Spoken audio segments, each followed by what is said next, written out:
இன்னைக்கு weight loss ஜேர்னியோட டே 3 பார்க்க போறோம். ஸோ வழக்கம் போல் குட்டியா ஒரு கோலம் போட்டாச்சு. சேம் டைம்ல நான் டெய்லி வெயிட் செக் பண்ணிட்டு இருக்கேன். ஆக்சுவலா பார்த்தீங்கன்னா 10 டேஸ் ஒன்ஸ் இல்லன்னா வந்து 2 வீக்ஸ் ஒன்ஸ் வந்து நீங்க வெயிட் செக் பண்றது பெட்டர். பட் நான் ஒரு சேலஞ்சிங்கா எடுத்துட்டு இருக்கிறதுனால டெய்லி என்னோட வெயிட் கெயின் ஆகுதா, லாஸ் ஆகுதா அப்படிங்கிறத ஷேர் பண்ணணும்னு டெய்லி காமிச்சிட்டு இருக்கேன். ஸோ ஒரு வெயிட் லாஸ் ட்ரிங்க் தான் இன்னைக்கு ரெடி பண்ணிட்டு இருக்கேன்.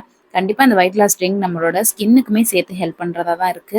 பொதுவாவே நம்ம வெயிட் லாஸ் பண்றோம் அப்படின்னா நம்மளோட ஸ்கின்னுமே ஆட்டோமேட்டிக்கா க்ளோ ஆகும். ரீசன் பார்த்தீங்கன்னா, அது மாதிரி நிறைய ஜூஸ் குடிக்கிறது, ஒர்க் அவுட் பண்றது, நெறைய ஆயில் ஐட்டம் நம்ம ஸ்கிப் பண்றது, நெறைய தண்ணி குடிப்போம். ஸோ அதுதான் மெயின் ரீசன். நம்மளோட பாடி வந்து ஹைஜீனிக் ஆகுது அப்டின்னா, ஆட்டோமேட்டிக்கா நம்மளே ஹைஜீனிக் ஆயிட்டுருப்போம். ஸோ ஸ்கின்லேருந்து எல்லாமே க்ளோ ஆகும். நம்மளோட ஹேர் வந்து கொஞ்சம் சேஞ்ச் ஆகும். ஸோ கண்டிப்பா நீங்க ஃபீல் பண்ணுவீங்க. நெறைய இதில ஃப்ரூட்ஸ், நட்ஸ், வெஜிடபிள்ஸ் இதெல்லாம் தான் எடுத்துப்போம். ஸோ ஆட்டோமேட்டிக்கா இந்த சேஞ்சஸ்லாம் உங்களுக்குமே வரும். வெயிட் லாஸ் பத்தி நெறைய தெரிஞ்சுக்கணும், நீங்களுமே ஃப்ரீயா நம்மளோட ஜாயின் பண்ணணும் அப்டின்னா, மறக்காம கீழ இருக்கிற லாங் வீடியோ செக் பண்ணி பாருங்க. சேர்ந்தே வெயிட் லாஸ் பண்ணிடுவோம். தேங்க்ஸ் ஃபார் வாட்சிங். Keep supporting.